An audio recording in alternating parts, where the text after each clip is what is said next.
Bonjour, je suis Dorothée, chroniqueuse pour Coworking Channel. Donc je suis présente au salon du Coworking où je réalise donc les interviews des entrepreneurs qui nous accompagnent aujourd'hui. Donc j'ai le plaisir d'être avec Catherine et Frédéric de la société Lodge.co. Bonjour Catherine. Bonjour. Bonjour Frédéric. Bonjour. Écoutez, merci d'avoir accepté cette interview. Alors on va commencer par la première question. Quelle est l'idée en fait? Donc vous êtes tous les deux déjà cofondateurs donc, de cette activité. Où est venue l'idée et comment vous avez décidé en fait de commencer aussi cette activité tous les deux? En fait, Lodge.co est une start-up au sein de Engie.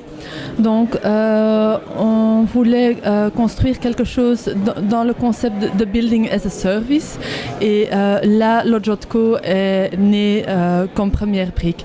Donc, c'est une performance immobilière. Donc, on va voir avec d'autres corporates pour optimiser leur patrimoine immobilier. Donc, on va faire l'audit et le diagnostic et en fin de compte, si l'optimisation est faite dans les espaces libérés, on crée un espace de coworking qui est ouvert à l'interne, aux employés de la société même, mais aussi à l'externe parce que c'est une vraie plus-value si on sait créer des espaces de coworking au sein de headquarters de grandes sociétés parce qu'à ce moment-là, ça permet les petites sociétés et les freelancers de rentrer en contact avec le monde corporate. Et pour le monde corporate, c'est très important de rentrer en contact avec le monde extérieur.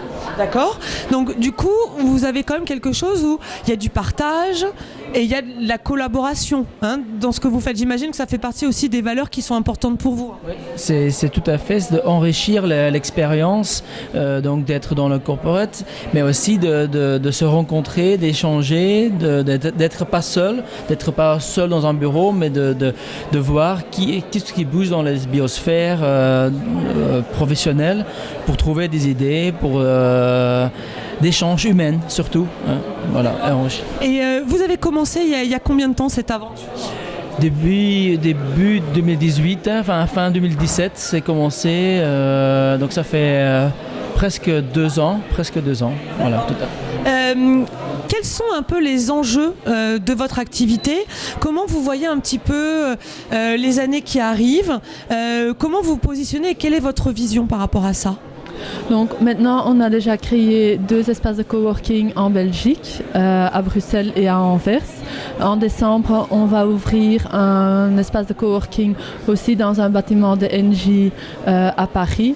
Mais l'année prochaine, on veut vraiment travailler sur les partnerships avec d'autres sociétés afin de pouvoir créer tout un réseau parce qu'à ce moment-là, ça devient une solution de mobilité également. D'accord. Ouais, c'est ça, c'est de créer un réseau dans lequel on sait qu'on a les mêmes valeurs, donc qu'on a de l'espace de qualité, d'ergonomie qui sont agréables pour travailler et dans lesquels on est en contact non seulement avec des freelances ou des PME, mais aussi avec des grands groupes qui ont certains intérêts comme le nôtre, pour le zéro carbone, sur la mobilité, sur les engagements naturels. Très bien. Alors pour terminer notre rubrique, comment vous pourriez définir vos espaces en 5 hashtags? Nos espaces sont conviviaux, innovants, corpo working. Qu'est-ce qu'on avait d'autre? Figital. Donc, en fait, on a aussi développé une plateforme qui permet les utilisateurs d'avoir une vue en temps réel des disponibilités et de réserver facilement et tout le reste suit automatiquement. Donc, ils ont une vue en temps réel des consommations et des factures également. D'accord. Durabilité. Oui. C'est-à-dire que les matériaux qu'on utilise, on fait bien soin de ça, donc c'est naturel, mais c'est aussi de la récupération, qu'on notre footprint n'est pas énorme, qu'on ne fait pas du nouveau. On travaille vraiment là-dessus pour enrichir aussi cette biosphère, on va dire. Très bien. Alors pour ceux qui nous regardent, qui souhaiteraient un petit peu plus d'informations, comment on peut vous retrouver sur Internet? Oui, Lodge.co. D'accord. Et vous êtes aussi présent sur les réseaux sociaux? Oui, sur Twitter, sur LinkedIn et Facebook. Voilà. Instagram. Très bien. Eh ben, je vous remercie beaucoup pour cette interview et merci à tous, bien sûr, de nous suivre tout pour nombreux sur Coworking Channel.